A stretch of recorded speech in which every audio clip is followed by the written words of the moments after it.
Pawan cinema సంక్రాంతికి వచ్చినట్లయితే రంగస్థలం 1985 ని క్రిస్మస్ వీకెండ్ కి షిఫ్ట్ చేయాలని Ram Charan and co decide అయినట్లు వార్తలు వస్తున్నాయి. క్రిస్మస్ కి వస్తే ఓవర్సీస్ లో అడ్వాంటేజ్ చాలా ఎక్కువ ఉంటుందనేది కూడా ఇందుకు కారణమేనని తెలిసింది. సుకుమార్ చిత్రాలకి ఓవర్సీస్ లో ఉండే డిమాండ్ ఏమిటనేది తెలిసిందే. ఇవన్నీ ఆలోచించి సంక్రాంతి మిస్ అయినా పర్వాలేదని అనుకుంటూ ఉండగా నాగార్జున వారిపై బాంబు వేశాడు.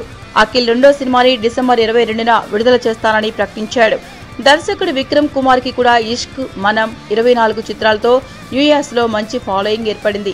అతని సినిమా అంటే ఖచ్చితంగా జనాల్లో క్యూరియాసిటీ ఉంటుంది. అందులోనూ అఖిల్ మొదటి సినిమా ఫ్లాప్ అయ్యాక నాగార్జున ఏరికోరి నిర్మిస్తున్న చిత్రం కావడంతో దీనిపై అంచనాలు భారీగా ఉన్నాయి. ఇది కానీ క్రిస్మస్ కు వచ్చినట్టయితే రంగస్థలం అడ్వాంటేజ్ తగ్గిపోతుంది. పోటీలో రెవెన్యూ డివైడ్ అయిపోతుంది కనుక భారీ స్థాయిలో వసూళ్లు రాబట్టాల్సిన చరణ్ సినిమాకి ఇబ్బంది ఎదురవుతుంది. సంక్రాంతి మాదిరిగా 2-3 సినిమాలు ఒకేసారి విడుదలైనా పర్వాలేదనే సీజన్ కాదు కనుక క్లాష్ అనివార్యమైతే ఎలాగోలా దానిని ఇరువురు నిలువరించాలి. ఏంటండి, వీడియో నచ్చిందా? అయితే ఓ లైక్ వేసుకోండి, లేదంటే ఓ కామెంట్ చేయండి. ఎప్పటికప్పుడు మా వీడియోస్ చూడాలంటే సబ్స్క్రైబ్ చేసుకోండి.